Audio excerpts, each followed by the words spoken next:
Hey, this is Matt once again. Welcome back to another video. This is actually a PayPal request for Wes, who wanted me not just to do a commentary, but also a review of Days of Thunder. Now, I will be honest, I am not the best with commentaries. In fact, I find myself rather lame with commentaries, but I will do the best that I can. If people are interested in requesting pretty much any type of video, review, topic, whatever, you could send a request directly to my PayPal or join my Patreon. Both links down below in the info box. But let's get into it. 3, 2, 1, pressing play. As I take a shot of Mellow Yellow, yes, Mellow Yellow, well, not only is on my hat, but is in this cup, with Paramount Pictures, which apparently Paramount was very mad afterward with these gentlemen, Don Simpson and Jerry Bruckheimer, because when the film came out, it underperformed based on its budget, based on the the successes of Beverly Hills Cop 2, Top Gun. Paramount's like, man, we got Tony Scott, we got Tom Cruise, you guys did Top Gun. Isn't this Top Gun with cars? How could it underperform? And also, Tony Scott, you and Bruckheimer, Don Simpson, you guys also did Beverly Hills Cop 2. What the hell? Now, you have to understand, this was a very packed summer, 1990. I mean, when this came out, it debuted at #1, but you had Total Recall, Dick Tracy, Another 48 Hours. You had a lot of films, and then like a week after or two, you had Die Hard 2. Soon after, you had Ghost, and Ghost became a phenomenon.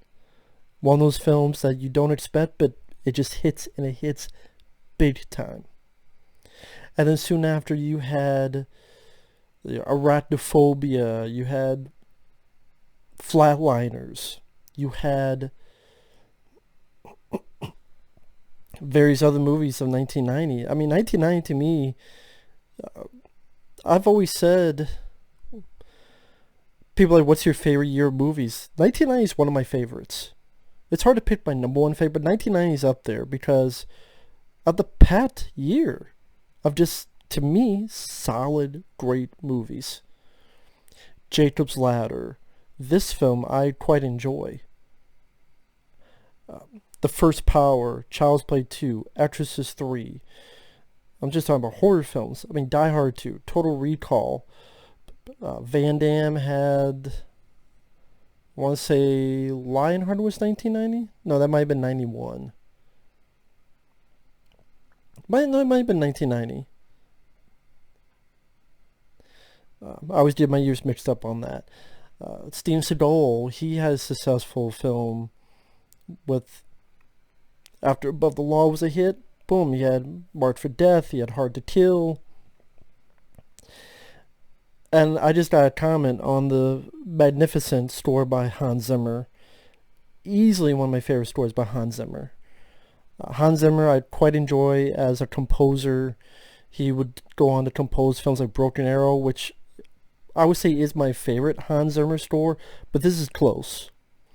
And I would say this is my favorite racing movie, as in, Daytona, like that kind of racing.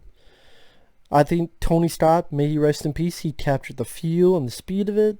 Tom Cruise, I like Tom Cruise as an actor. I've always liked him.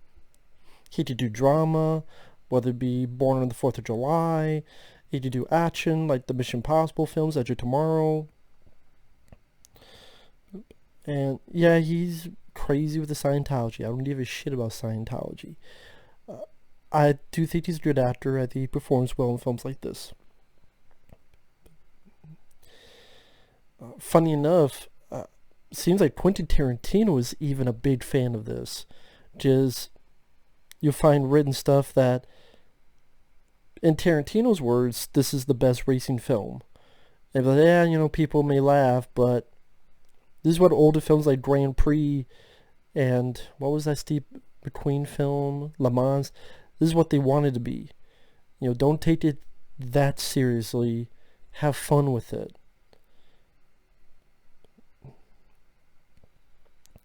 And this is a fun film. I mean, and he has a great cast. I mean, here we got Randy Quaid before he went nuts. Yeah, Robert Duvall, definitely an established solid actor. The down and dirty country bumpkin, Robert Duvall.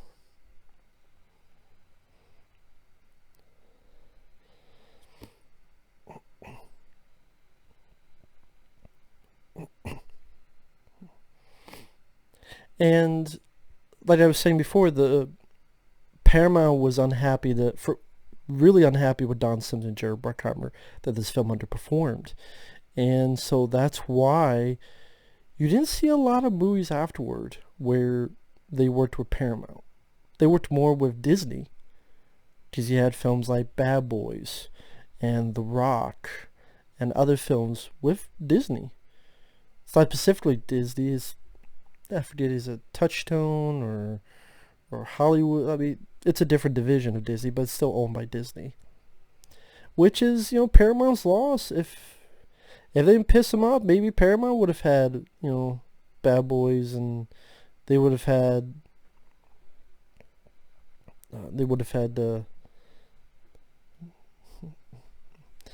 I'm curious, like, what was the specific name for Bad Boys who released it?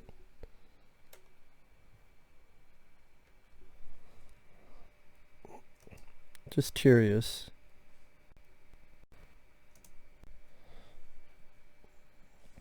And Tony Scott, as I'm looking it up, he's just a guy who's greatly missed.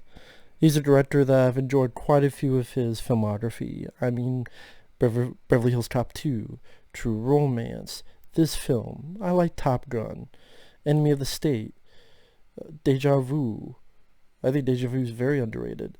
Take Your Pelham 123, Man on Fire, Unstoppable. I mean, even The Fan, I don't mind The Fan.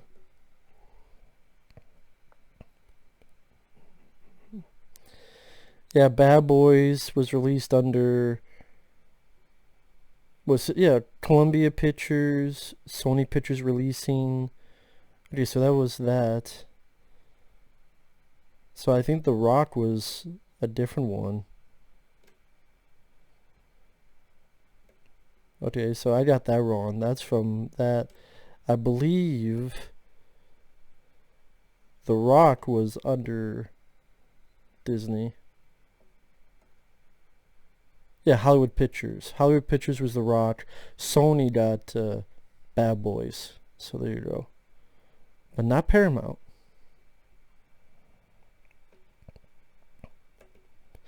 I mean, with the films Jared Bruckheimer produced, I mean, after this, Dangerous Minds, and then the same year, Crimson Tide. And Crimson Tide was a success. And Crimson Tide was with Hollywood Pictures. So that was the next big film they did after this. Now, I want to get that right.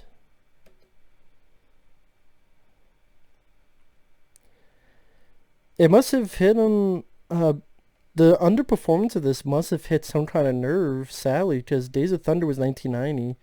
Dangerous Minds, Crimson Tide was 1995. That's a 5-year gap. I mean, technically, Beverly Hills Cop 2, The Days of Thunder was a 3-year gap. But, again, I'm pretty sure it's because they probably got a bad word of mouth from that studio, too, saying you guys are overspending. And apparently that is one of the things that happened. They did overspend, where Jared Bruckheimer and Don Simpson, in particular Don Simpson, we need $400,000 to build a gym.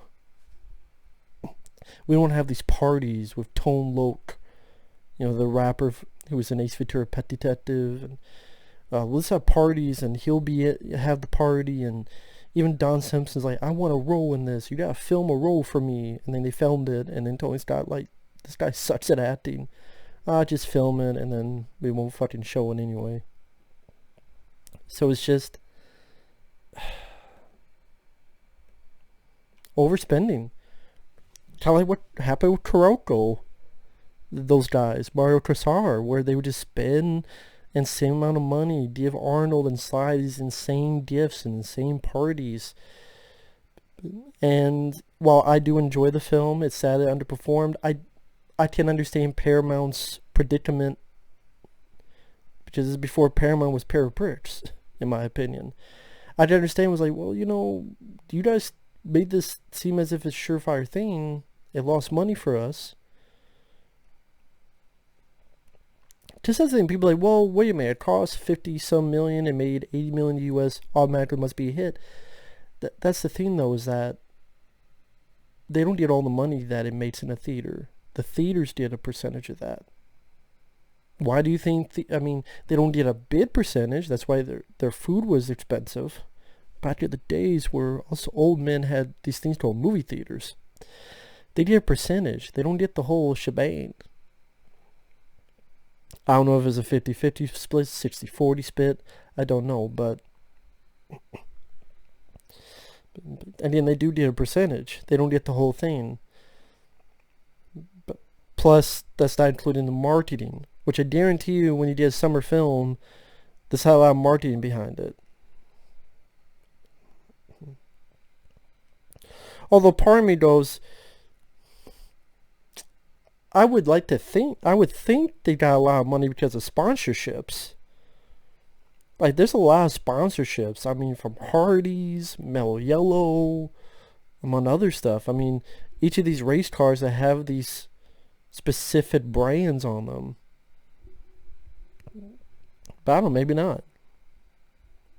Like Exxon, like he's driving an Exxon car.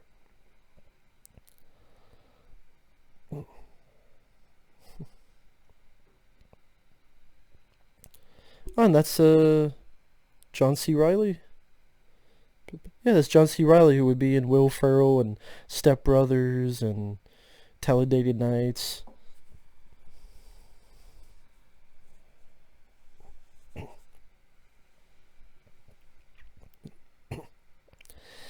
That's a weird name for a race car driver. Cole Trickle. It sounds like some type of sickness. It sounds like, what do you have? I got some cool trickle going on.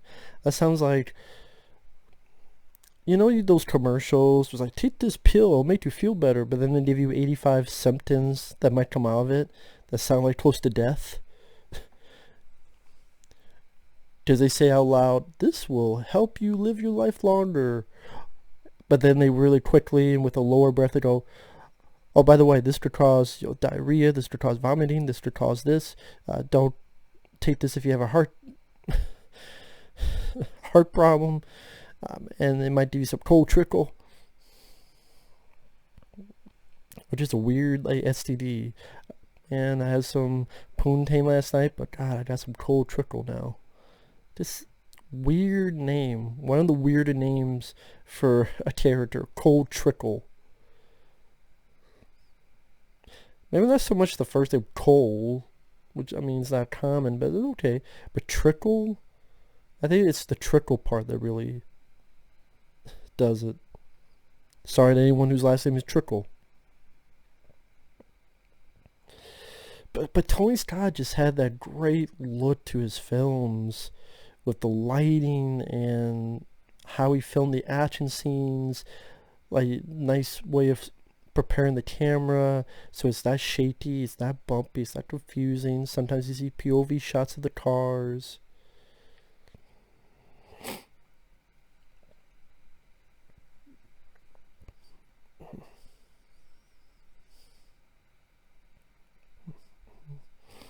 Robert Duvall's character is very passionate about this process, about building a car. Just fit in there. I guess you really don't have, quote, a lot of racing movies. Technically, you had Ford versus Ferrari, which I know I have not seen, but the running time is like 3 hours long. That just like, I don't know about that. That's just, it's fucking, I don't know what it is. Just, yeah, there are movies 3 hours long I enjoy, but when I look at the runtime, I'm like, there have been quite a few times where I've seen a long running time where They could be cut down. Again, I love this guitar portions of the store. They don't do stores like this anymore. Of course, this is deep, too cheesy. That fucking word. But of course, Michael Rooker. I should mention, yeah, Michael Rooker in this, who's not a bad guy.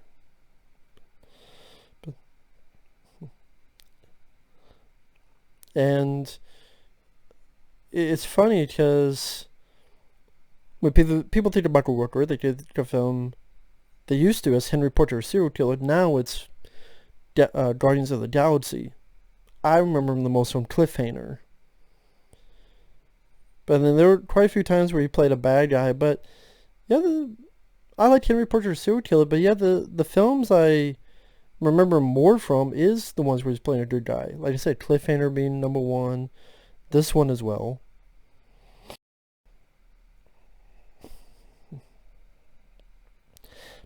And definitely because of the big studio, they had a lot of cooperation. Look at all this stuff. The cooperation with NASCAR, with all of this.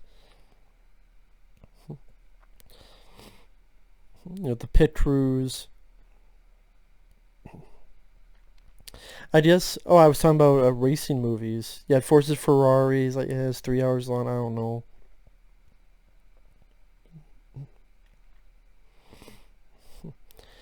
But you had one called Rush with Chris Hemsworth.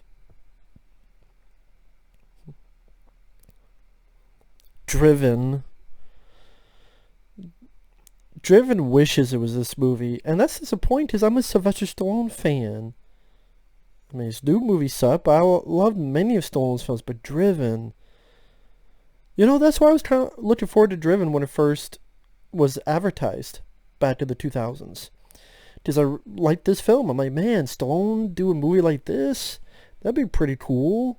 But then now he's not the star of it. Some dumbass character played by an actor that did nothing for me. He's the lead character. Great. Oh, let's have some crappy CGI. But then you look at this and all done for real. All done practical.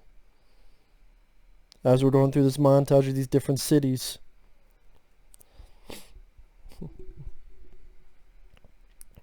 Of course, this is before I'll get the mellow yellow car, because...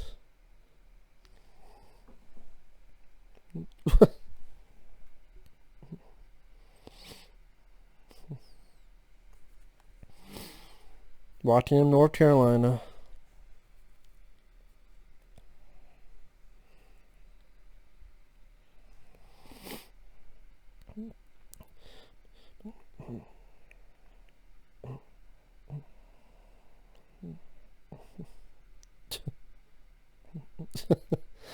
We're busy now, eating ice cream. Ice cream! That bits of levity in these films, I can handle. They're easier to swallow than Michael Bay's Transformer films when they try to do levity. Like Robert Duvall's like, hey, we're eating ice cream. We're too busy at the pit crew.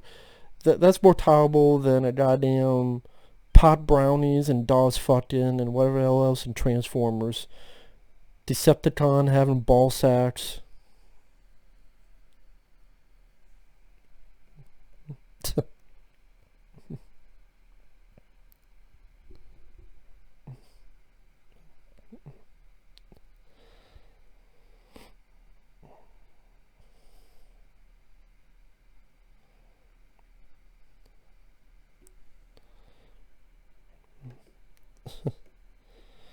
Pretty much what happened here is Randy Quaid had sponsors in the stands and they pissed off Tom Cruise. Tom Cruise tried to beat him up. There's all this stress and a screwing up of infrastructure of this team. You get your shit together. Oh yeah, Coke. It might have been there. You had actual like Coke too, like Coke with the new ingredients. Remember, for a short time, new Coke. Might have been. It's not the same lettering as New Coke. Then that was unsuccessful, and then they went back to the regular Coke. But I think they didn't really technically go back. It still changed because the original Coke was more sugar, but then when they went back, it was more what the fuck else it was? Whatever. It's not about Coke. It's about cocaine as well. Surprised the Coke machine doesn't have just cans of cocaine. You just open up and that's it. Surprised no one has done that, Joe. You have a Coke, people just open it and go, hey. I mean, it's 1990, but kind of like in 1980, you still felt a bit of the 70s. In 1990, you still had that feeling bit of the 80s. So the little bit of the 80s cascading into the early 90s. I think you say like the first couple years, the 80s still had that 70s, but then also blended into it. I think that's why the early 90s, you had such a great string of movies. Because you had that blending of 80s and 90s, you had that 80s sentiment of bitter, but 90s trying to be a bit more sleek as well, and that combination. So then you had, well, this is a little bit later 90s, but Con Air, you had The Rock, you had Hard Target, you had Cliffhanger, Demolition Man, Total Recall, Die Hard 2, Die Hard with a Vengeance, or even a film like this. And for me, it's the best era. Well, my favorite action films are in the 80s, like Rambo 2. But I would almost argue like this is the best era of action films in the 90s. This era. Or at least late 80s, early 90s.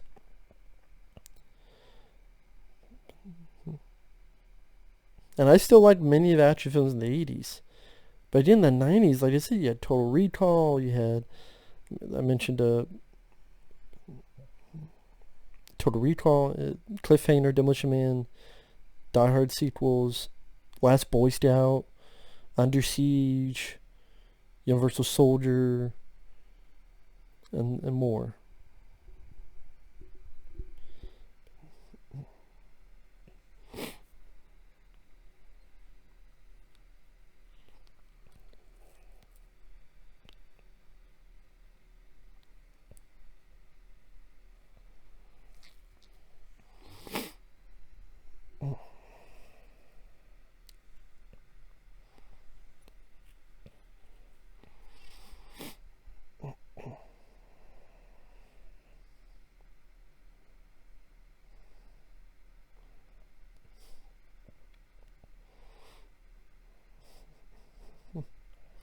So pretty much Tom Cruise is admitting that he likes to drive, he knows how to drive, but he doesn't know all the technicalities of it.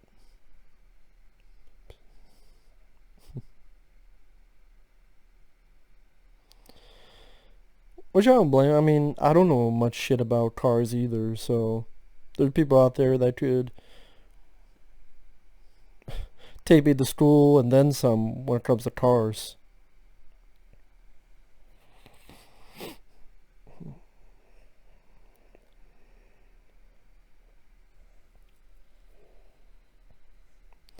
And also with like in Tony Scott, just the certain way things were framed, and in a weird way when I think of Tony Scott, I think of sun.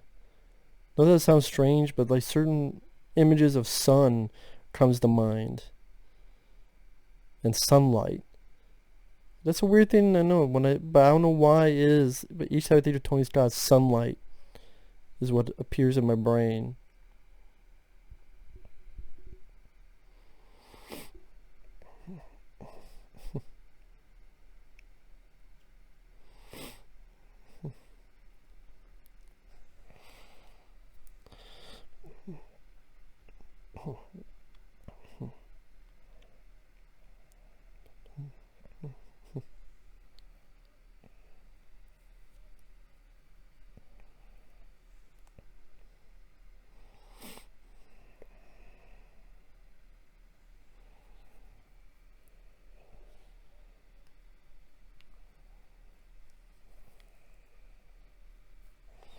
Pretty much describing them.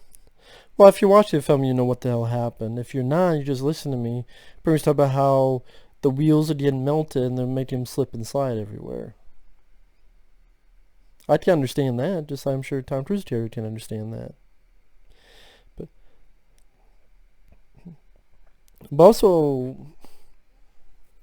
apparently, when this film was started getting made, it was made without a finished script, which is not always the best thing to do.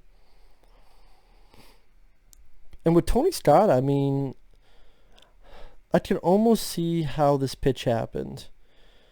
But I'm trying to think of what Tom Cruise had done before this. Was it Cocktail? I can't remember. But it's like, hey, Tony Scott had done Revenge. I'm not a fan of it. Some people are. But Revenge did not do well. Revenge was a flop. And it's like, oh shit, I need to have a hit film again so that I can continue to make films. Because you're only as good as your last hit film. There are exceptions. There are people that fail upwards, but normally you're only as good as your last hit film. But so it's like, okay, Tom Cruise, Tony Scott, Top Gun was a huge hit. Can we do anything similar to that? Well, you could fly, drive. Okay, driving. Here you go. Okay, Michael Rooker is not really like Val Kilmer's character, but maybe put some elements. Okay, Nicole Kidman, she's not like Kelly McGillis, but maybe to put a little bit of that into it.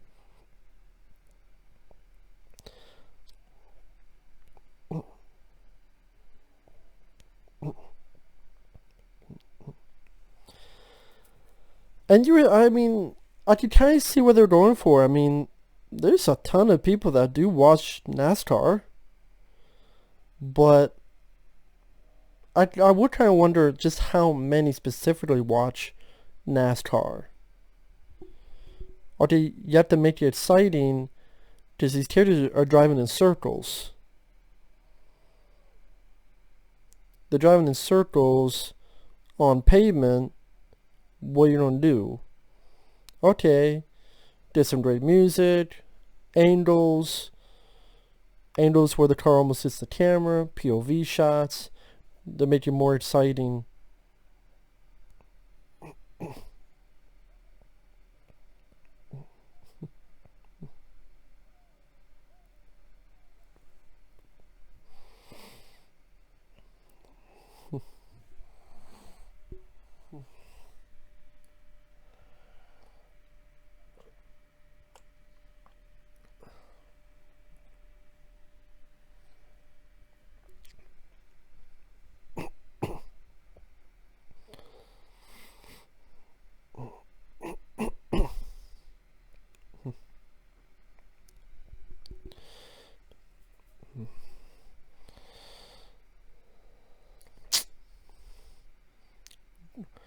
Stupid guns jammed, screwing everything up. Don't make them lose. 1, 2, 3, 4, you're going to lose. There's a stupid pit stop.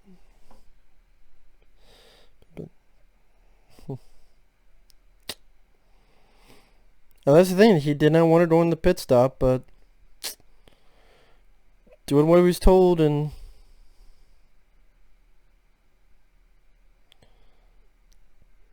can't blame him being pissed. He was being told what to do.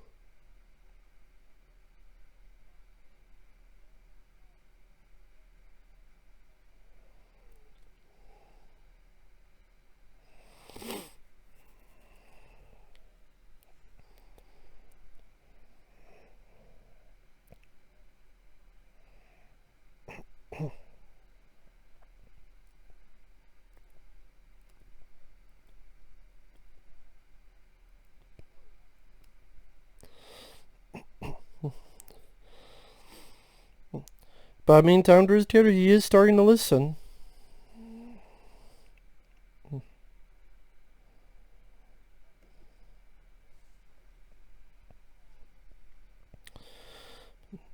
I'm sorry I'm being silent from time to time. It's been a while since I've seen Days of Thunder. That's the thing, like, I like Days of Thunder, but it's not one of those films I rewatched a lot. Mainly because there's so many films. Some films you just don't rewatch as much as others. Just there's so many films. Not just films, but life, TV, books, comics, video games, life, work, life, and more so. Eating, fucking, all sorts of stuff that take your time compared to that. And if you go on YouTube, there's an older making of, and there's a kind of a newer making of too, which I know was released after. I think it was like NASCAR on Fox or like one of those things, and which had like interview with Michael Rooker and Carrie Ellis, who's in this.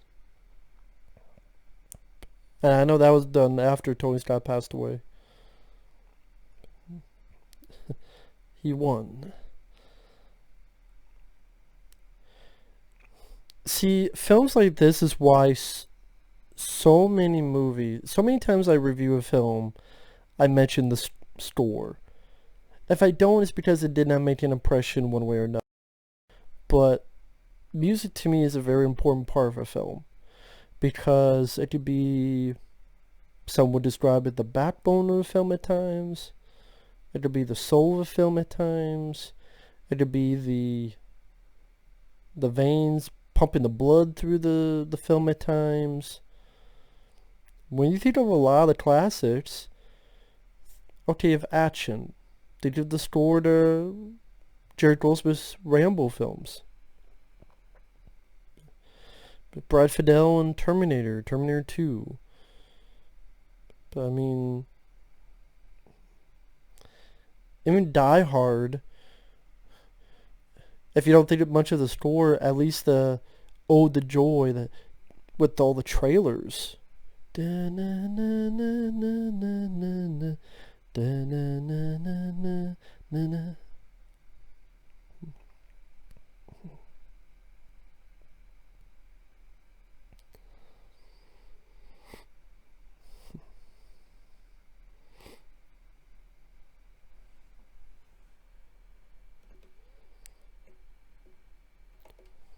I didn't.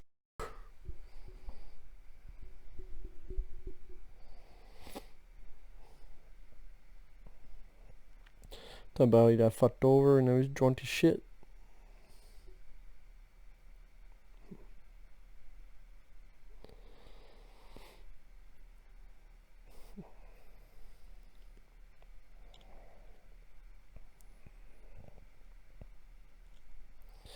And the thing with Tom Cruise, like even with recent years, I mean the Mission Impossible films have been successful. Edge of Tomorrow, it's a great movie. I mean, I guess it's successful enough that they want to do a sequel, whatever the fuck, but I mean, you don't need one. But then, he's had bombs like The Mummy, which is one of his worst films ever. The Mummy. That was a big missed opportunity.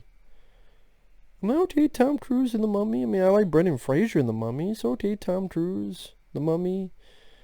And as my friend called this, more The Cummy. Robert Duvall, you don't fuck Tom Cruise? No, they're just wrestling, ready to beat the shit out of each other. But wrestling for fun.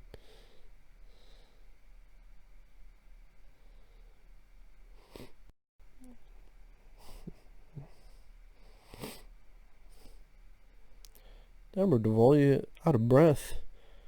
As if you did have sex with Tom Cruise.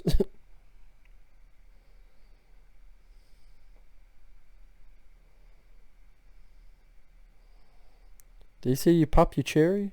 No, that's not what he said.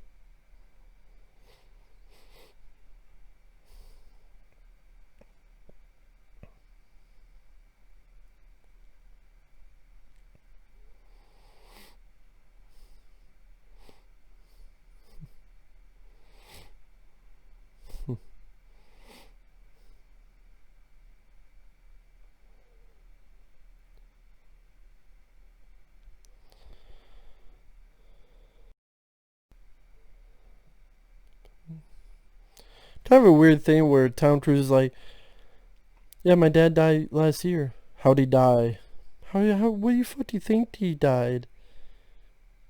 He blew up a nuclear bomb and nuked the Earth. What do you think? He's a race car driver. More than likely, he probably died from that. Under arrest for what?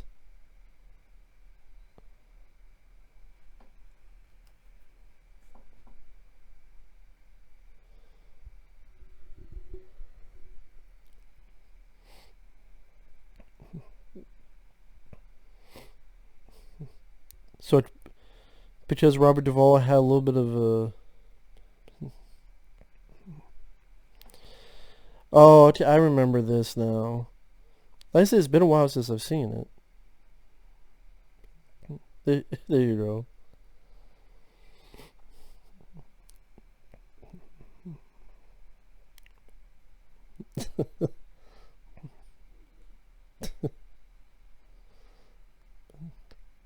Yeah, it's called my dick.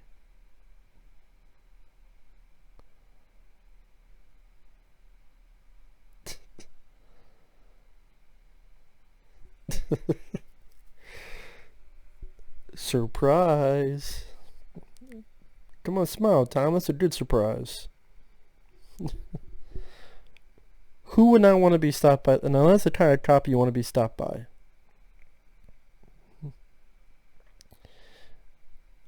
Only insane man would not like you. Or gay. But, hey, that's a nice surprise from a cop. Anytime you get stopped by a cop, that's what we want to happen. Just unzip our pants and like, yep, we got a concealed weapon. And we will use it. And it does not shoot blanks. So I'm told.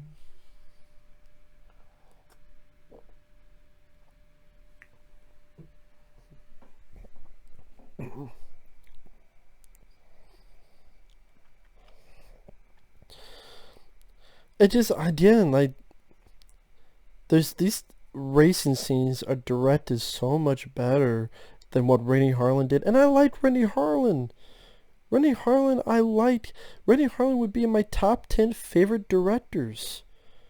But some people, I mean, it's like, I love Tony Scott, but I don't like Domino or Revenge. Rennie Harlan, I like a lot of stuff, but I don't like Driven.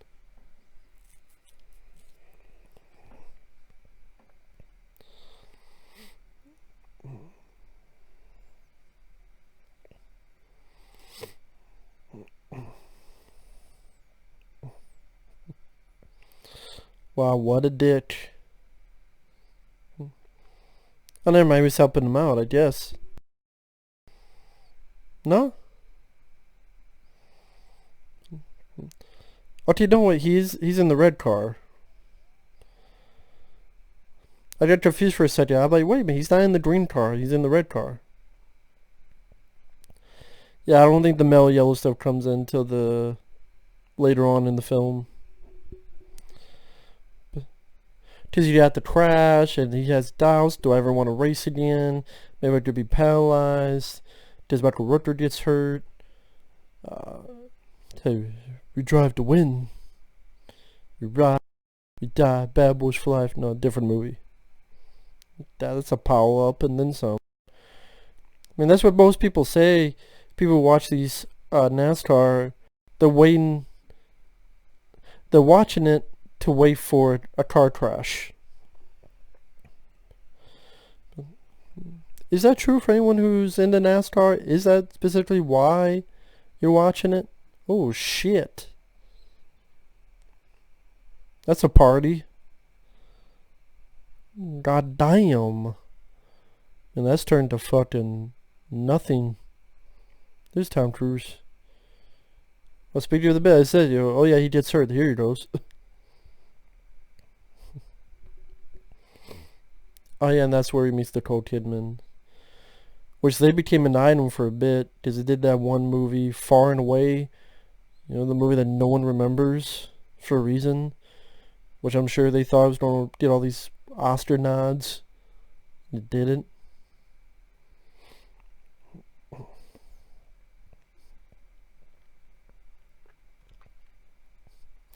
There's Michael Rooker.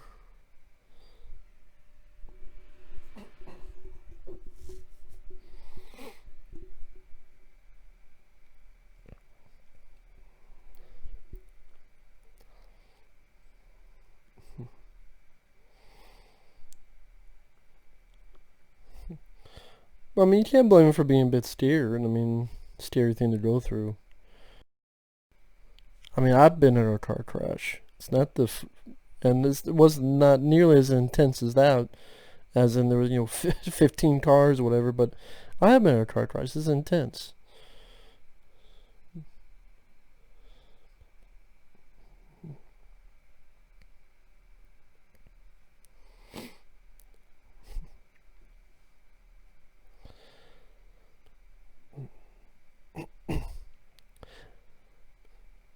I mean, I think I was in middle school. My brother was driving. I was in the back seat. He was messing around because he's an idiot. I'll be blunt and say that. And got in a car crash. By the time I woke up, we were facing the opposite way, and we were in the ditch. My eyeball was scratched. And to this day, I'll be honest, driving is not my favorite thing.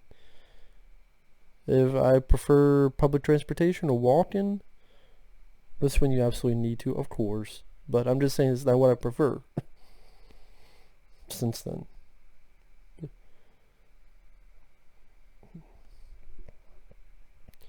May take me long, it would take you longer on a bus. Well, you know what? Fuck it, I don't care. Plus, I don't have to worry about fucking traffic.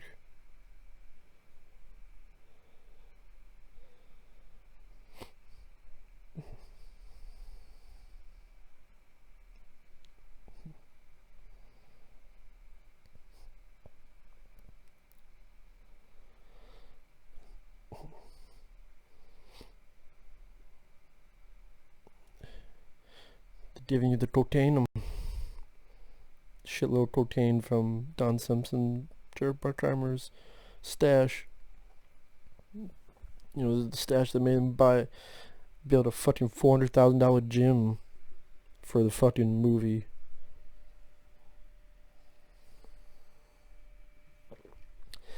There was internal conflict, delays to the point they weren't even sure it was going to come out in the summer.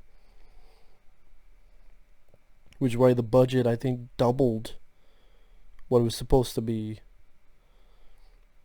I think it was supposed to be like 30, 35, maybe a little less. And I think it became like 55 million. Which that's a lot back then. Nowadays, it'd be like, oh, okay, it's not 200 million. Most of our movies cost, 200 million. Although I do wonder if that's going to change now because movies are not getting into theaters. So, like, how many movies are really going to get stairs? Like, yeah, we don't put up 200 million. They put in 200 million because they don't need a billion worldwide.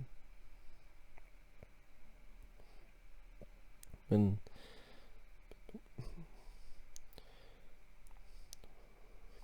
these good old boys, we don't have fun. We don't have a country poke orgy. Two get the bottom, one get the mouth. Yeah, pretty mouth, everybody. The good old country bumpkin. The Fumpkin Bumpkins.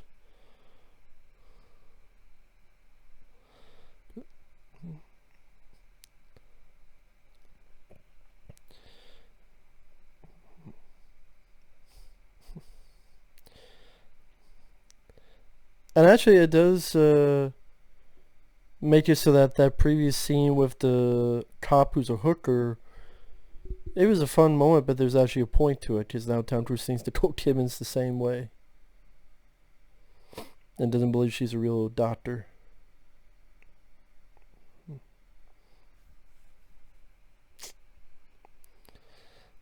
No, that's Robert Duvall's face.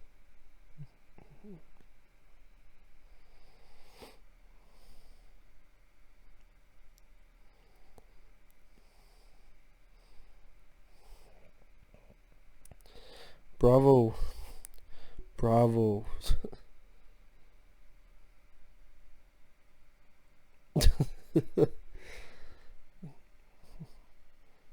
Now that I think about it, it seems that they tried to have Robert Duvall play a similar character in Gone in 60 Seconds with Nick Cage.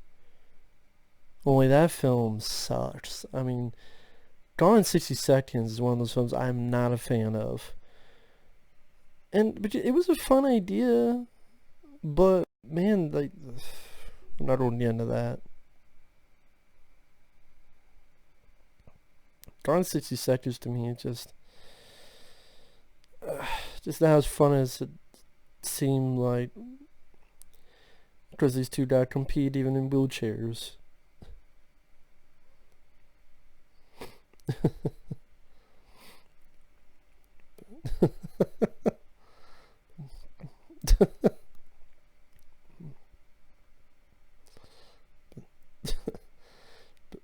And this is, a fun moment, but also plays to the characters being competitive.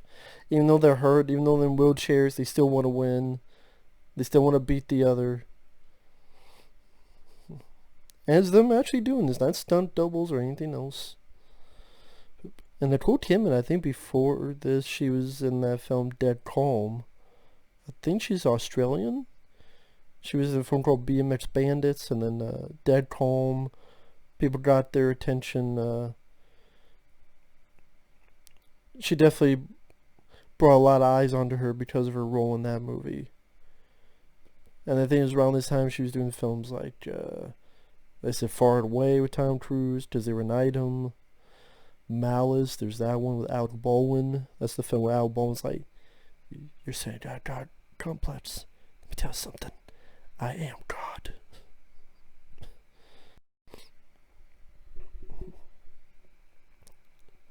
Your brain's fucked up. You definitely hear a bit more of the Australian accent in these early days. Which happened a lot, like, when you got the Russell Crowe, Mel Gibson, and their early roles, them too, you heard a bit more of the Australian accent. Oh, this guy, he was in, that's funny. This guy was in Die Hard 2, which I mentioned the week after this came out, Die Hard 2 got #1.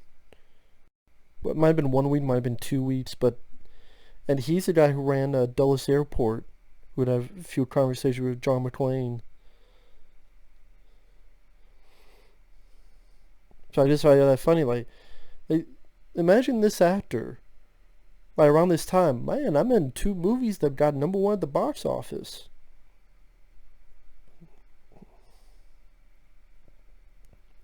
I can't remember the actor's name, though.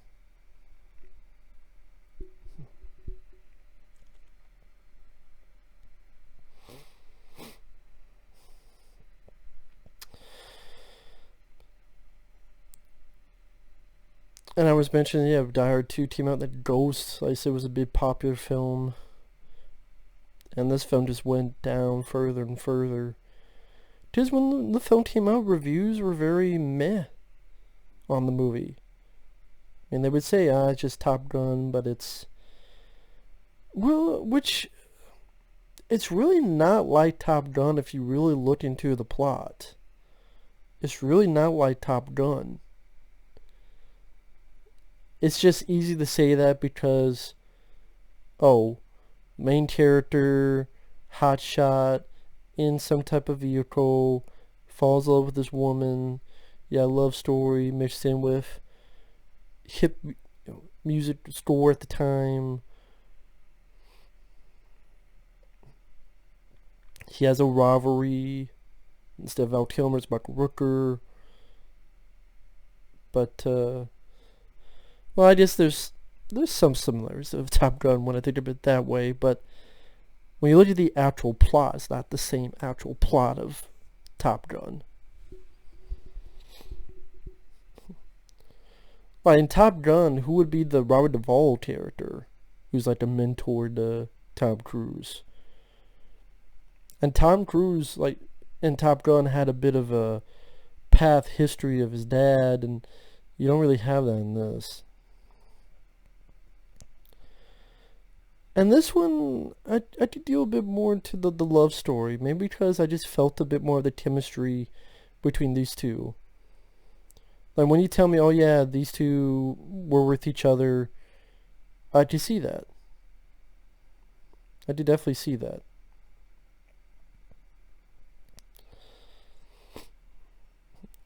Not granted, song-wise, it doesn't have the soundtrack of Top Gun, like "Take My Breath Away," that stuff. The Now that I think about it, I'm trying to think of the actual songs in this movie. I mean, there's a little bit in that montage of the different races, but hey, the score works well, so that's fine.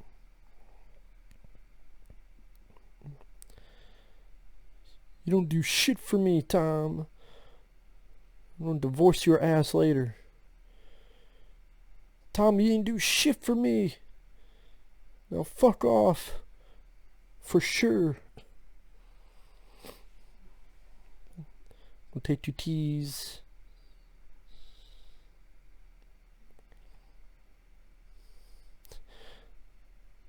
Beat a race cars now. Let this glorified POS of a car.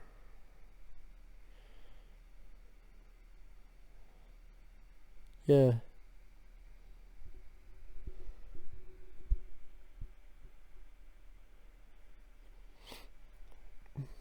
Paper, rock, scissors. We'll settle with that.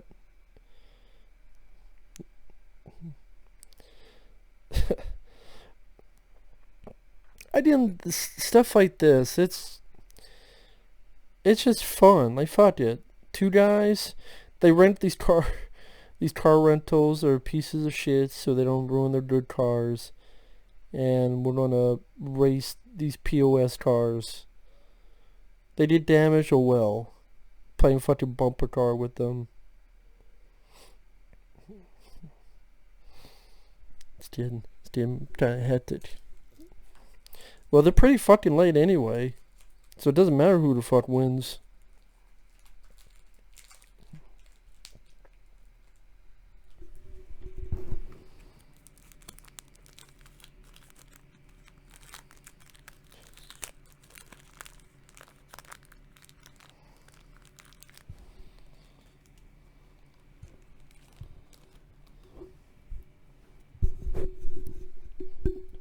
Well, I mean, it's Randy Quaid. Nowadays, he can't control shit. Can't even control his own mind. Sad to say. Randy Quaid, I mean, I liked him in National Lampoon's Vacation and Christmas Vacation, Independence Day, but man, uh,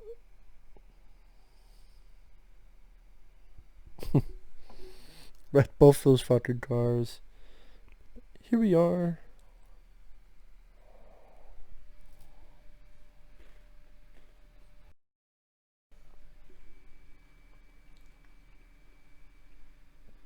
I'm late, so is your wife. Your wife's late too. Tell her I say hello, bitch.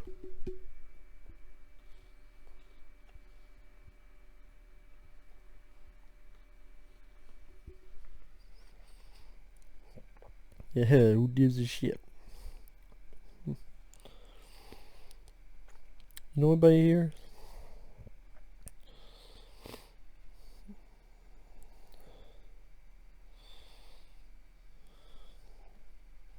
Ah, Terry Ellis, there you go. With my glasses off, he does look like Val Kilmer with the hair.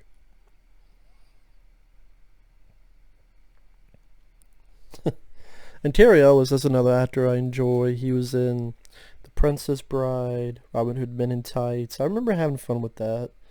It's not my favorite Mel Brooks film, but I remember having fun with Men in Tights. The first Saw. And like I said, that new documentary, it's like 20, 30 minutes long. Terry Ellis was interviewed. Him and Michael Rooker seemed like they had nice things to say. At least about Tony Scott and stuff.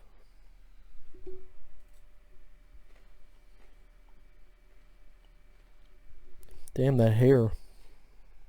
I'm envious.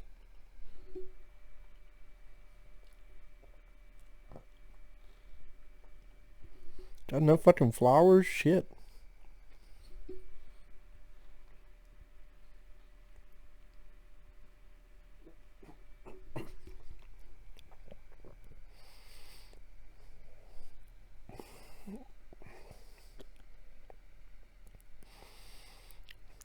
Stop fucking knocking on my door. I'll give you the shit. Here. Take the shit and leave. Yes, I got my fucking cup. I got the sugar. Get the fuck out while I'm talking to Nicole Kidman.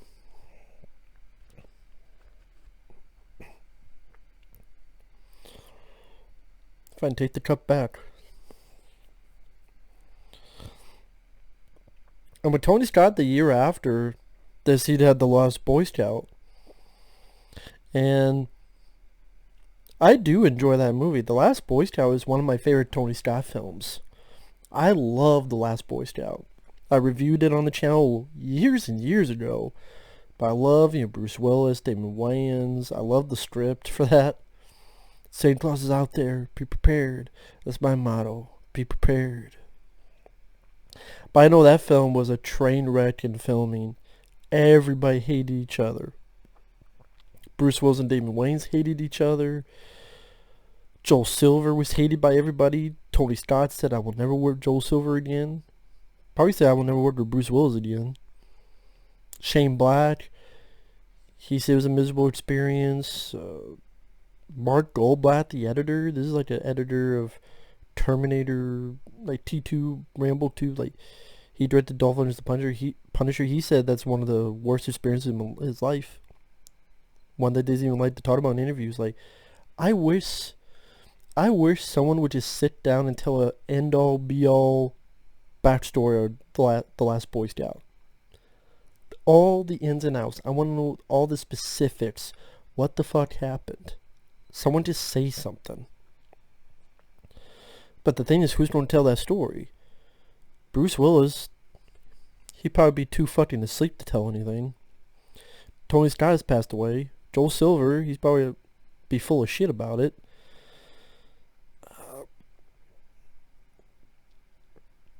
Damon Wayans, no, he's out to talk about it. I just don't see that. Taylor Negron, who's one of the bad guys, he's passed away. Daniel Harris, probably too young to remember, or at least wasn't around for all the ins and outs, especially the behind the scenes. They probably kept her away since she was a kid. She might have a couple things to say, but not whole. I mean, you need like the cinematographer or PA or like someone, like anyone, please tell me stories about Last Boy Scout specifically what the fuck happened. And apparently the original script was very different. I don't know what was all in the original script. I'm sure Jack Craven knows. I know I'm talking about Days of Thunder commentary, but anyway, I just mentioned that because that's the next film Tony Scott would do, and that film didn't do that well either. Some say it made money, but I don't know, it doesn't seem like it made money. It seemed like the next actual Tony Scott hit was Crimson Tide in 95.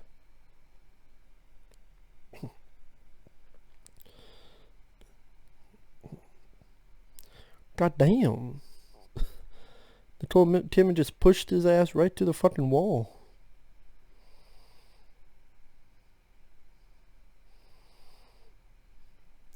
Now, yes, of course, in reality, how many of us is going to be fucking lucky enough that a couple times me with a doctor that looks like Nicole Kidman, boom, we're in bed?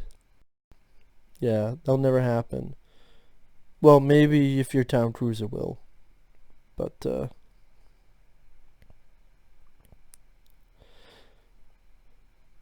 now that I look at this, I wonder if this was an inspiration for that fucking scene in Armageddon with the animal crackers.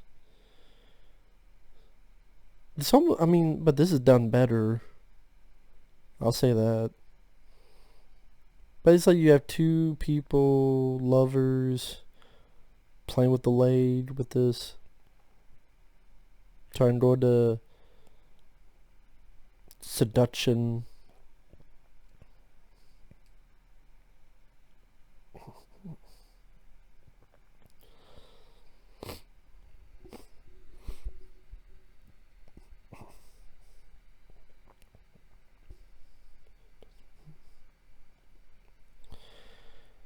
Anything I want to do with besides racing?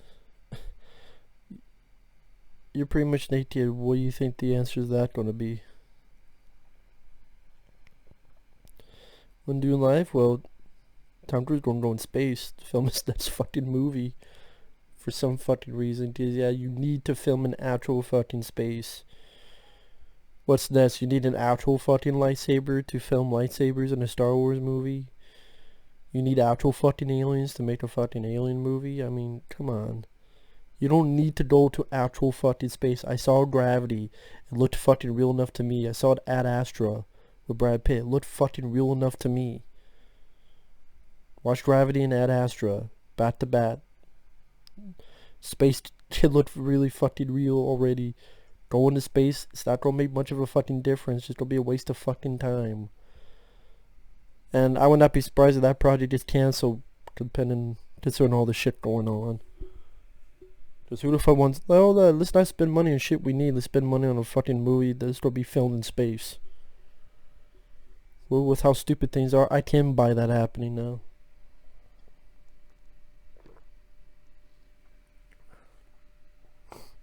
I mean, Nicole Kidman I liked as an actress. She was good in the others. To me, with that movie, it's like I could see the ending coming. I thought, for me, the ending was predictable. Well, you say that now. No, I said that back then. Funny enough, Nicole Kidman was actually going to be the star of, I think she was going to be the star of Panic Room. I think.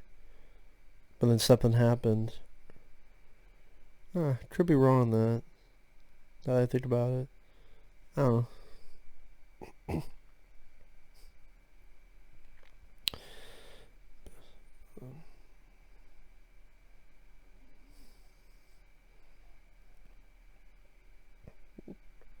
know. Michael Rooker.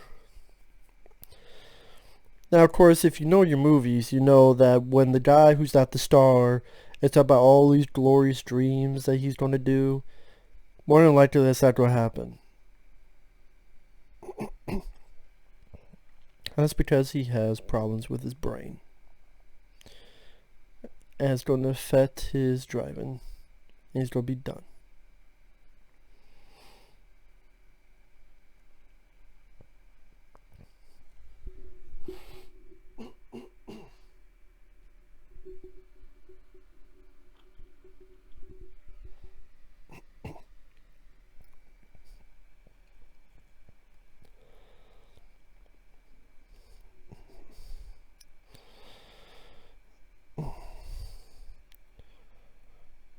See, and that's going to steer Tom Cruise and be like, oh, I don't know if I want to race again. Because I don't want to end up like this. Now, with Tom Cruise, I mean, with his filmography, I'm trying to think. I mean, Risky Business I reviewed on here and I liked.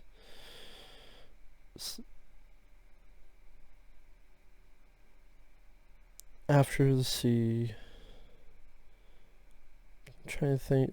Oh, you had what the Legend. I don't know. Legend I could never get into. I appreciate the visuals and music of Legend, but I don't know. I mean, it's been forever since I've seen it, to be honest.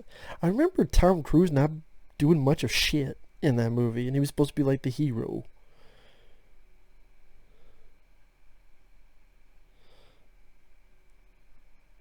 Hardee's. People out there might not know what the fuck Hardee's is.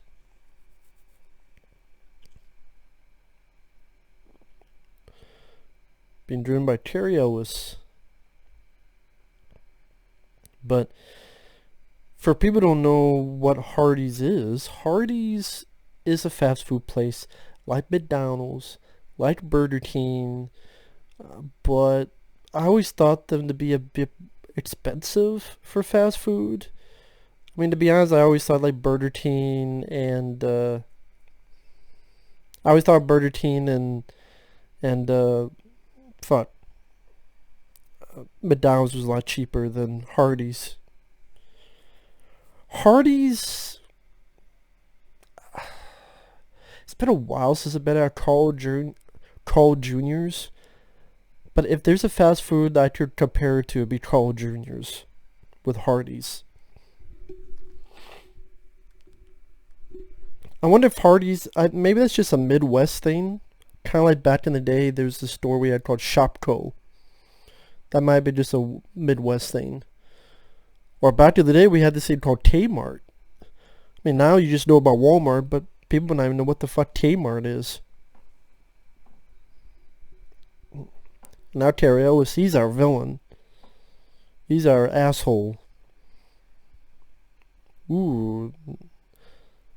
Bert. You're on fire. You're on fire, fire, fire. Get the fuck out of there. So now he's losing his edge. He's losing his shit. You don't lose your shit. Chapter 1, page 1. Don't lose your shit. You lost the shit. How to blow you fucking figure out? You tell me.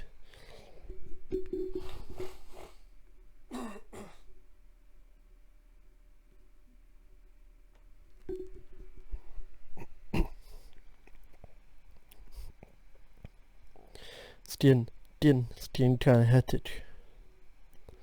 Claire, get the fuck off the phone. Listen, Nicole Kidman, get the fuck off the phone. You need to do some shit. Need some rectal exams, some prostate exams.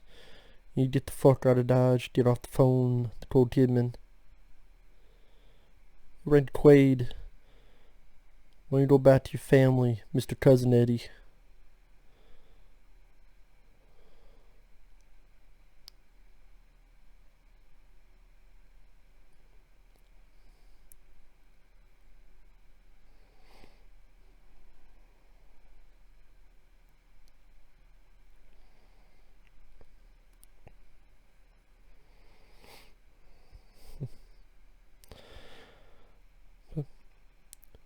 And that's the other thing, is they built up that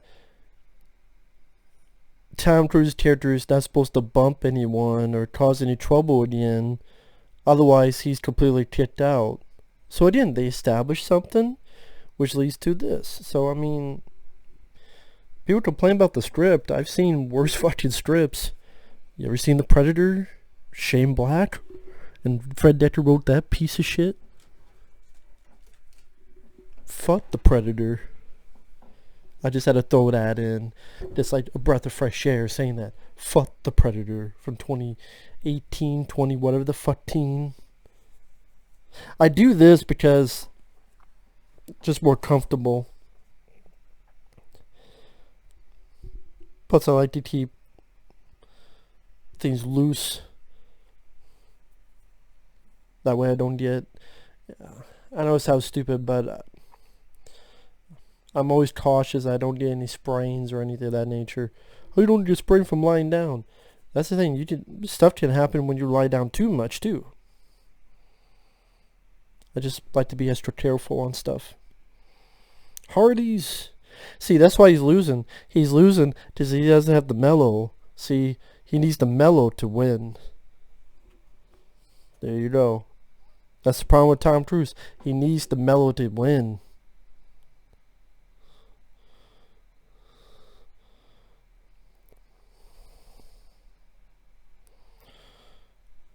Did a grenade launcher just blow up his fucking car? Or give him a fucking princess or something. Call it Jigsaw, Tom Cruise. To Terry Ellis. Remember that scene in a previous life? Terry Ellis was a driver. And then later on he's like, you know what? I don't want to be a driver anymore. Tom Cruise beat me too badly, so I want to be a doctor. And so secretly Jigsaw took Terry Ellis, not because of all the bullshit he said in the movie. He took Terry Ellis because of what happened here in this movie. Because he's a big fan of Mel Yellow, like me. He's a big fan of Tom Cruise's character, Cole Trickle. He's like, you know what? I'm a fan. You're gonna make me lose money on it. Fuck you.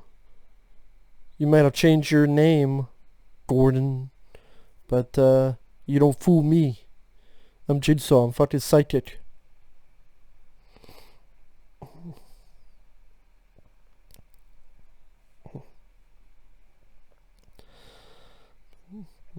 Yay, Hardee's for the win.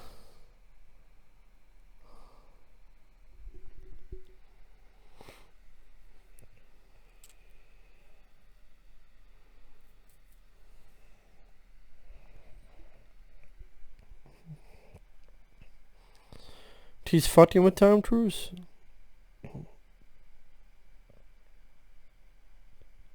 Uh-oh. I think Tom Cruise is like, fuck this shit. Uh-oh. Tom Cruise is pissed.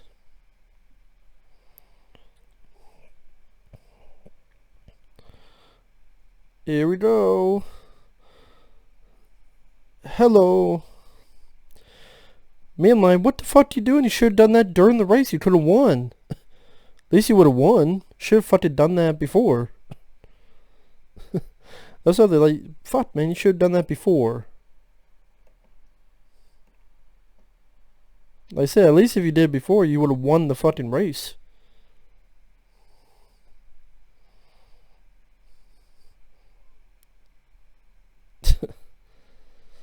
Everyone's fucking fired. You're fired and you're fired. Everyone's fucking fired. Do your bags and get the fuck out of my car. Here's your sister. Not really, but hey, this girl looks like your sister. Get the fuck out of here. We're gonna go shoot far and away and then get divorced later.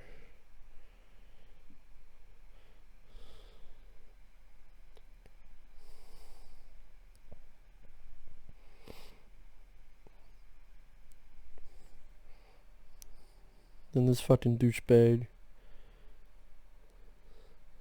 Stop honking. This motherfucker. Now pull her gun and just shoot him. Fuck that motherfucker. Let her out of the car. Definitely hearing the Australian accent there. I don't know why I made it sound like it was Brooklyn. Let me out of the car. Stop being crazy. Well, it's Tom Cruise. You know he's crazy. That's why she divorced him. Yeah, I know. You're being a dick.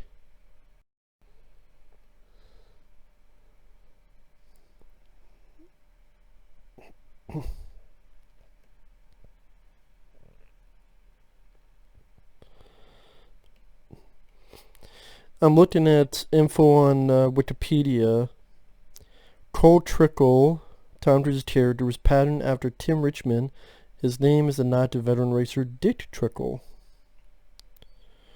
Robert Duvall is patterned after Harry Hyde. Michael Rooker is patterned after Dale Earnhardt. Huh, did not know that.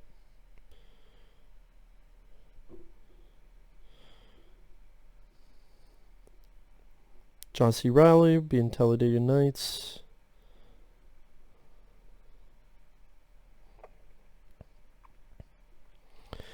Principal photography took place in early 1990 in and around Charlotte and Daytona Beach. Tony Scott, Simpson Bruckheimer, writer Robert Townley will argue on how to set up a shot. Crew members sat idle for long hours. Some later said they had accumulated enough overtime pay to go on vacation for a full 4 months after film was completed. The completion date was pushed back many times, with film being completed in early May, 3 months later than had originally been scheduled.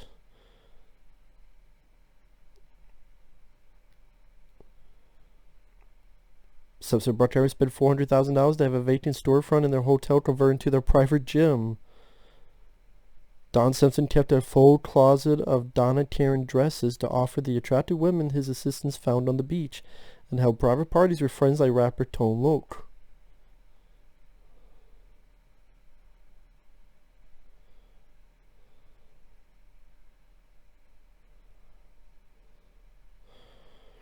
Film's original budget, $35 million, nearly doubled. When Tom Cruise failed to win the Oscar for Born on the 4th of July, some additional budget was cut. Fuck does that matter?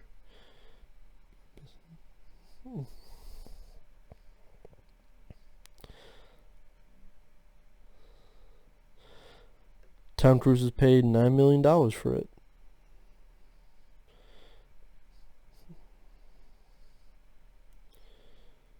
Scored by Hans Zimmer.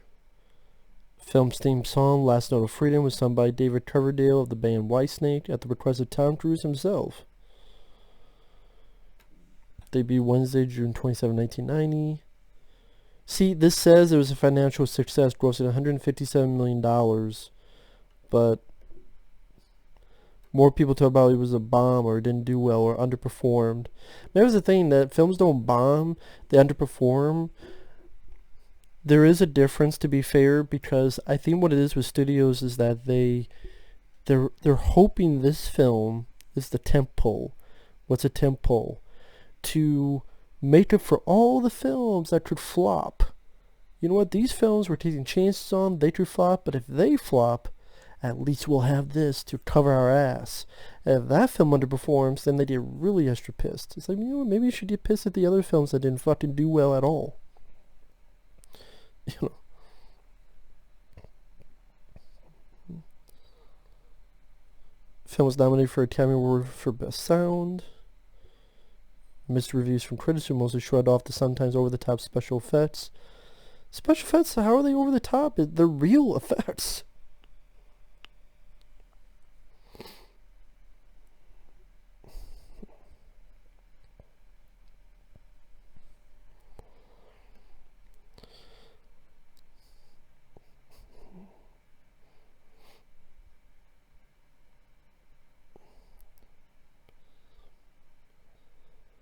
See.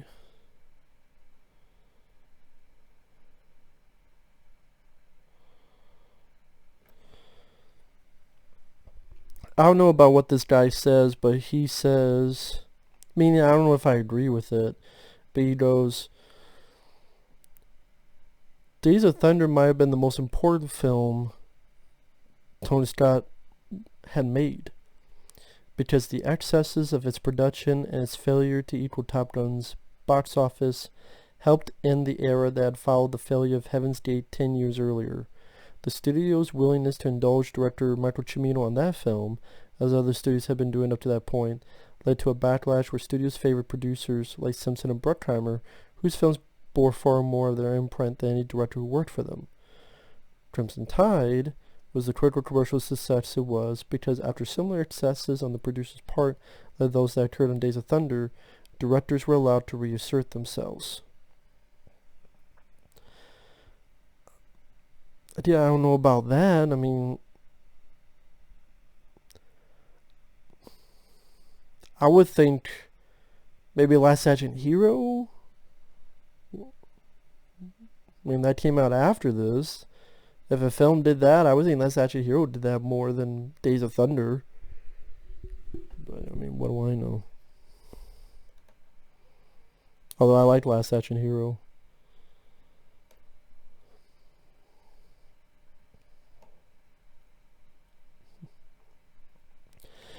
Pretty much, Michael Rooker saying, I want you to drive for me because keep my sponsor.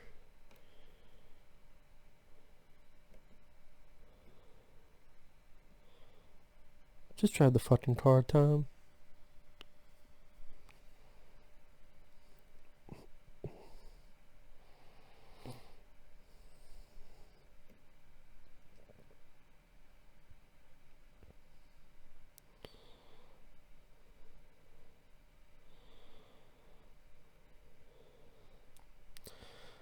I know if I had a race car, I would be having the mellow yellow like in this movie.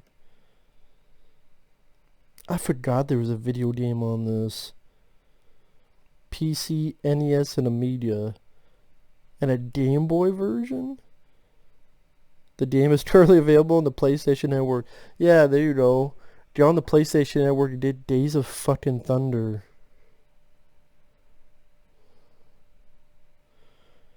There was a 2011 video game of Days of Thunder. PS3, Xbox 360, PlayStation Portable. Yeah, there's a fucking Days of Thunder 2011 game. It's a spin-off of Days of Thunder. You play rookie driver Rowdy Burns. Oh, rookie driver coached by Rowdy Burns, the antagonist from the film. So you're playing a rookie and your coach is the Terry Ellis character?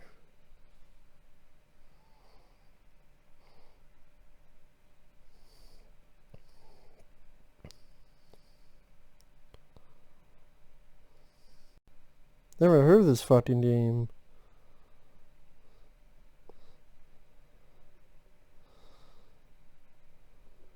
Sorry, now I'm looking at this game. Oh, no, Rowdy Burns, that's, that's, Michael Rooker. Well, Michael Rooker's not really the antagonist of this one. So I get the names mixed up. No, it's Michael Rooker's character, Rowdy Burns. Well, to me, Terry Ellis is more the antagonist here, not Michael Rooker. Michael Rooker is a little bit of a rivalry, but more of a friend. Okay, so okay, that actually makes more sense. Yeah, you're the rookie, and Michael Rooker is your coach, and Michael Rooker actually voiced the character. Wow. So Michael Rooker played this role again in this game. Huh.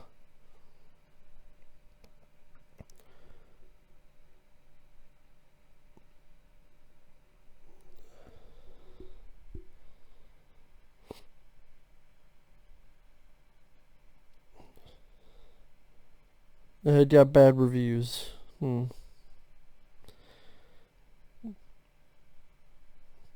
guess this is around the 20th anniversary of Days of Thunder, so they're like a little over 20 years. So like, hey, let's do a game on it again.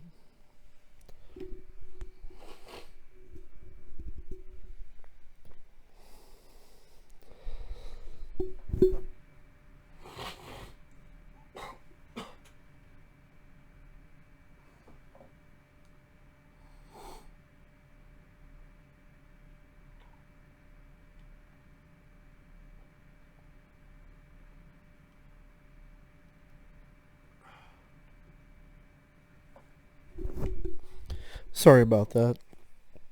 And my voice dries up quick. Even if I just drink water, that's why a lot of times I cough and stuff when I do my reviews.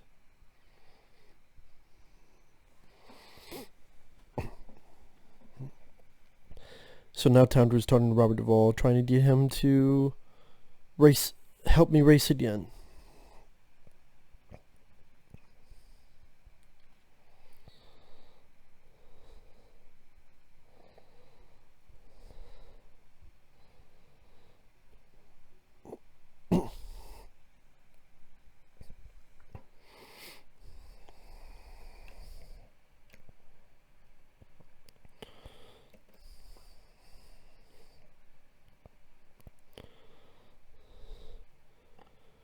I'm just looking at some more info. You get 6.1 in IMDb. Not too bad considering it's IMDb.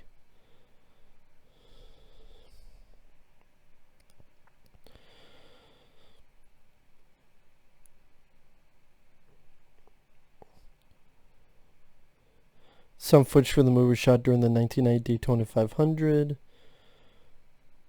The script was being written on the fly to the point Tom Cruise had 2 cars in one scene, which resulted in a little bit of a car crash. So then after that, no more 2 cars, just with an earpiece.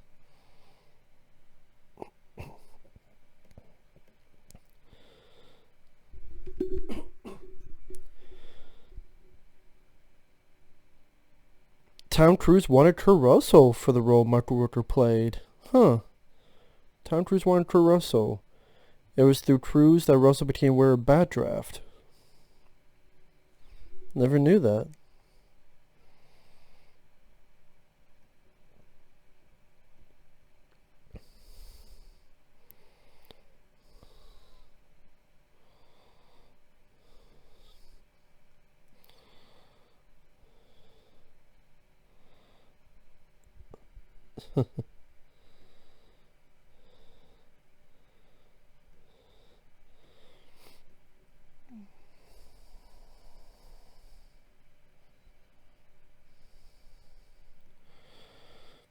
Tarantino, this is specific words, Tarantino.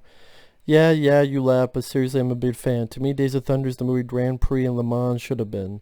Sure, it had a big budget, big stars, big director Tony Scott, but it had the fun of those early AIP movies.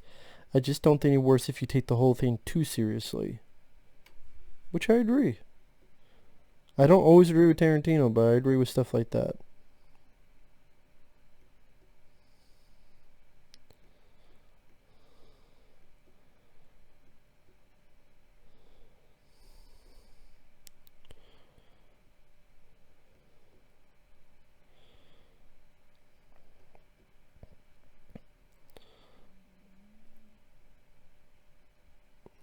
See. Sorry, I'm looking through a little bit more of the trivia on IMDb. It says here some of the women up for Nicole Kidman's part was Kim Basinger, Sandra Bullock, Madonna, Michelle Pfeiffer, Ali Sheedy, Molly Ringwald, Jodie Foster, Julia Roberts, Brooke Shields, Sharon Stone.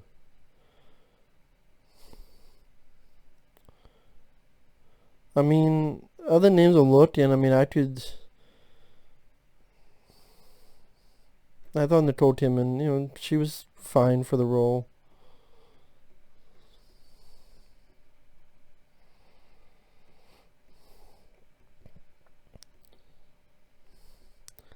Harold Faltermeyer turned down the score, but he recommended Hans Zimmer. Ridley Scott recommended Hans Zimmer as well. Because Ridley Scott worked with him on Black Rain, which is another great score that Hans Zimmer did. See, that's the Hans Zimmer I remember. Black Rain, this, Broken Arrow, not the fucking current bullshit he does.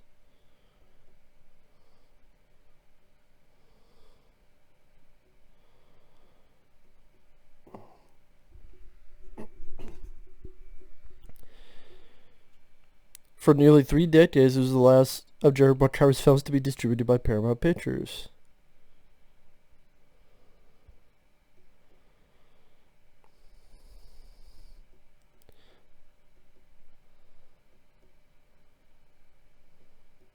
Uh-oh, something's dripping.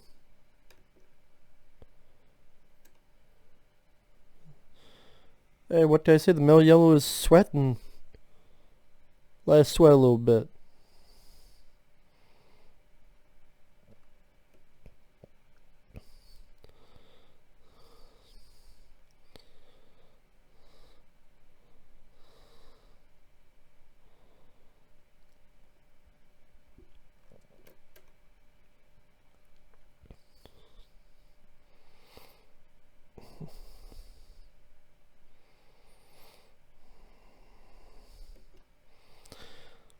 Because all these drivers talking about Cole Trickle's character. Yeah, you don't put him in the wall. Yeah, you say so. But the mellow ain't gonna be mellow anymore, and you don't be yellow. This mellow's gonna take your yellow ass up shit creek. So it won't be yellow anymore, it'll be brown. A pit stain in the pit stop. And then you go to the hell, a pit of hell, hell, hell.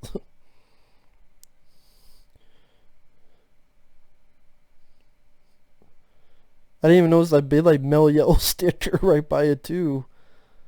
It sticks out on a good way. You know what I mean? And this is actually a Days of Thunder. I didn't realize it. I just bought this. This is my favorite soda, and I need a new hat, and it looked good, and I drink this all the time, so it's my favorite drink.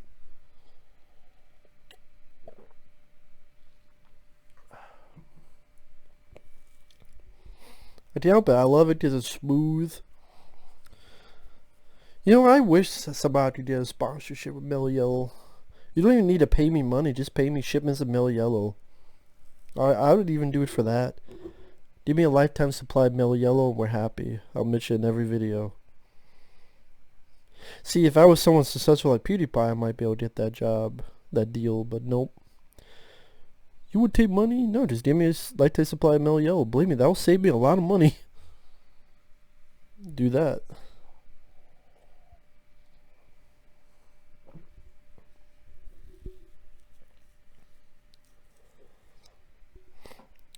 But yeah, Mellow Yellow was one of those drinks that you heard about more in this time period. Not so much when years went on. That's why I was so surprised, like, when Sonic the Hedgehog came out. I'm like, what the fuck? He's got a Mellow Yellow can. And what the fuck? There's a Mellow Yellow can in Sonic the Hedgehog's room? Give me another reason to like that film. How Brad Joe's Cinema Stab, how he feels about Crystal Pepsi is how I feel about Mellow Yellow.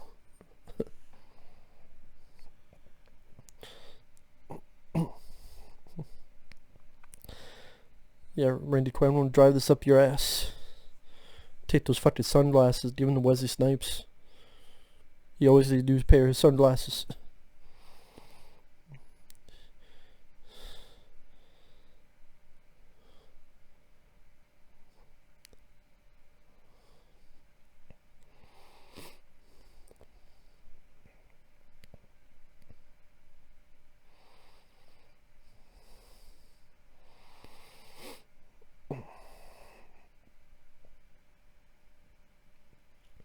Stole the engine,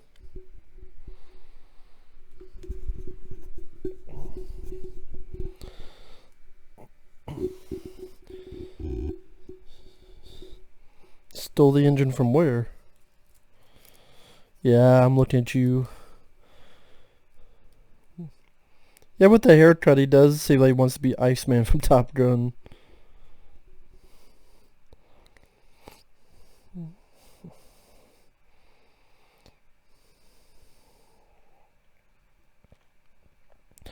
Ideas for the audiences, they figure, well, you know what, I prefer seeing him shoot missiles and machine guns and blowing up stuff in Top Gun than just racing in this movie. So I don't know, I just... It's not the same, well, in a way that's not the same audience. You know, I mean... Not everyone who liked Top Gun is gonna like Days of Thunder. But, what can you do?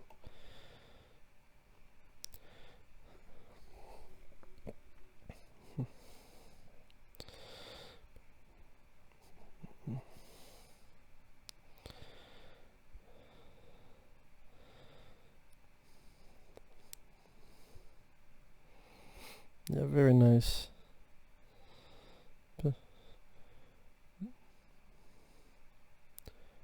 All that money, I mean, yeah, all that stuff that you can get, like the big, large crowds, you get some scope because of that. Especially beautiful POV shots like that, you see all the bits of the crowd.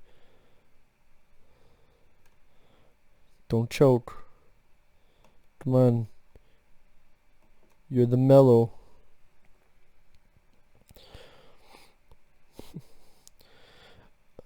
On a superficial reason, part of me wonders if I would like it as much if it was like, I don't know, a Pepsi car or Sprite or something. Holy shit. Get the fuck out of there.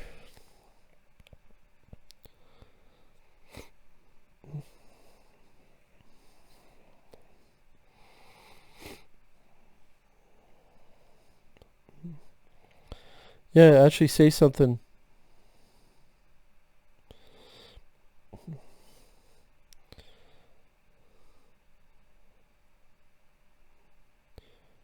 time you can talk, you know.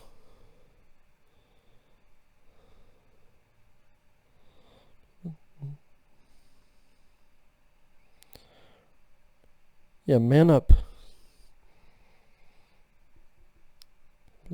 You got it. You got it, you got it, you got it. There you go.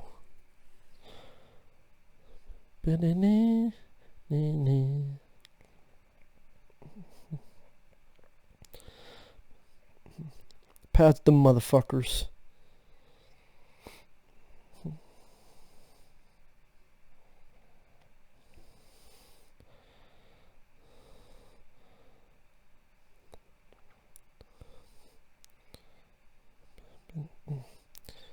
Yeah.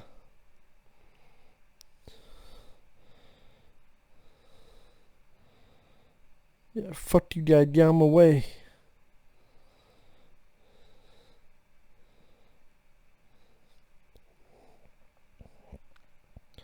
Get the Melly out of the fucking way, man. I hit you, you bitch.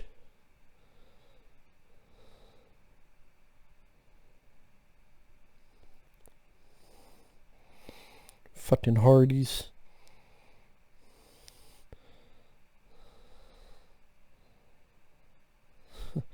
Got your ass. Bite my dust, bitch. He's doing supersonic.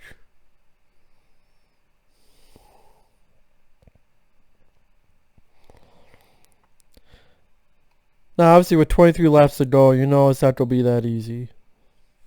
Some stuff's gonna happen.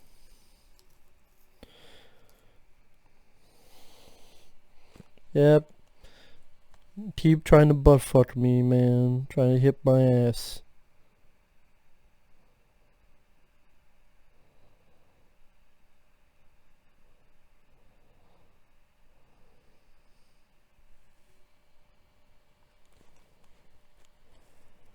Nothing is over. Nothing. You don't just shut it off.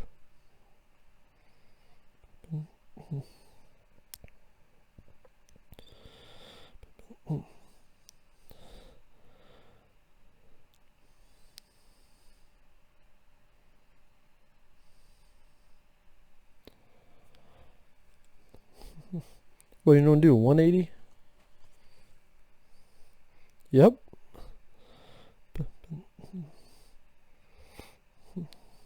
Hurry up, pit crew. Fix the shit.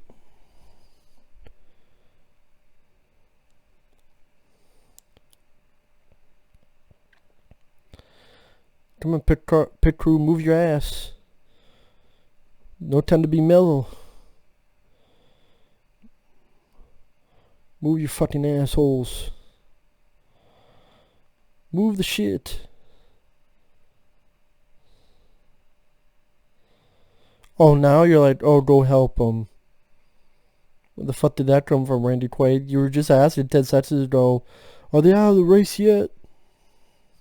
Now you want to help?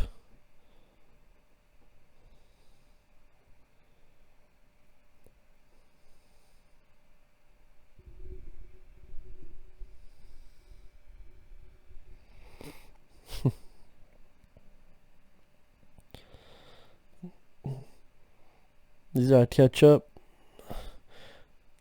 You got a lot of fucking cars to get past. You need to break away. I wish they would hold a bit more on the cars. Like the wide shots of the cars passing behind them. I wish there was a bit more of the wide shots of the cars like passing. I imagine this is the top of the car, going here, going there, going there. A bit more of those shots. To really see the scope of the car interweaving amongst the rival cars. A lot more of like these up close shots. Like those wide shots, like when the car's on top of, I would have liked to have seen more of those.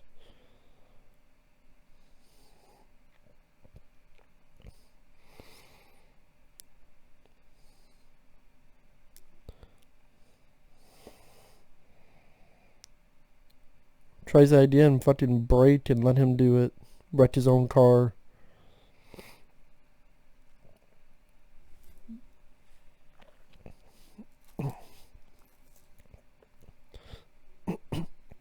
I was gonna trick his ass. Come on, do it again, motherfucker. Okay, okay. Do it one more time.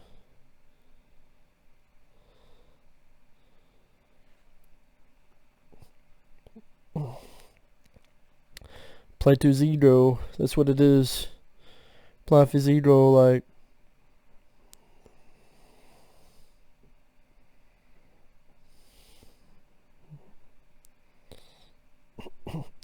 Then. Yeah, trick his ass. There you go. Yeah, how low can you grow? Yeah, grow the pair of balls you just lost on that turn, you bitch. Let the music. The mellow yellow run to the distant high speed of victory lane. We won the shit. We're number one, you piece of shit. You bitches. Mellow yellow is the team. Yeah. Yeah. I'm gonna get laid tonight. You're gonna sit on my face. Ain't no disgrace in that. We won. Robert Duvall. Harry, we won. Robert Duvall.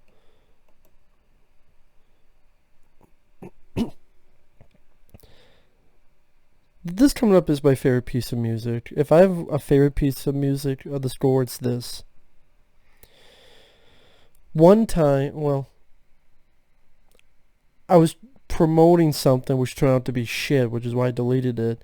But when I promoted it and did this montage of pictures and clips, I used this piece of music because I think it's a beautiful piece of music. And it shows the fun bond these two grew.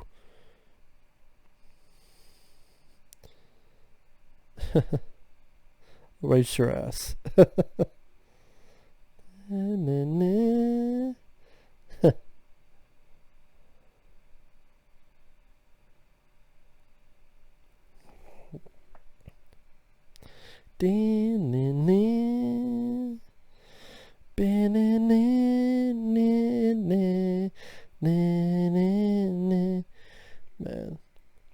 One thing I'm a bit watching this again, there were no shots of Michael Rooker.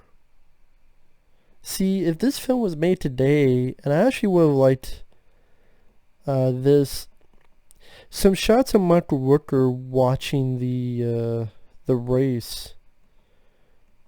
Like either he be part of the pit crew, so he's not racing, but he's out there in the crew, or at least like him watching on TV.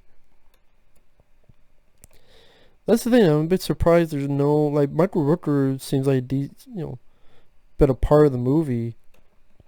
I didn't even think there'd be shots of like him watching on TV, getting angry or getting excited or like, yeah, he did it.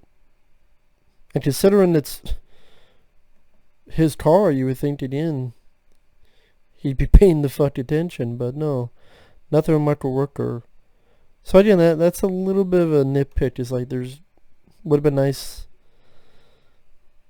more ending to that particular story. That at least Michael Rooker, you get, because I don't know. I mean, maybe that's the typical thing to do or cliche thing to do, but it's like, Michael Rooker, what, has been like almost half an hour until before we saw him. Play me saying, please drive my car.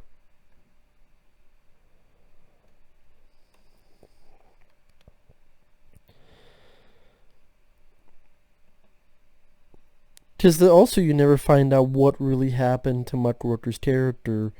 Was he able to drive again? Was he not able to drive again? Okay, you don't want to answer that question. I understand he's not the main character, but at the same time, like some type of thing at the end. But anyway, that's a nitpick. So again, while Days of Thunder is not one of my favorite films of all time, I do think it's still an enjoyable film. Great score, fun racing sequences, all done practically. Tony Scott is greatly missed. I like Tom Cruise. I thought he had nice chemistry with Nicole Kidman. Robert Duvall was fun. Days of Thunder. Definitely thumbs up for me. So, thanks for watching. Take care. Stay tuned. It's a bit late, so I won't do the review now, but in a few days I'll do the review for Days of Thunder and have that uploaded for Wes. Thank you so much, Wes. Thank you guys for watching, and we will see you guys later. Bye-bye.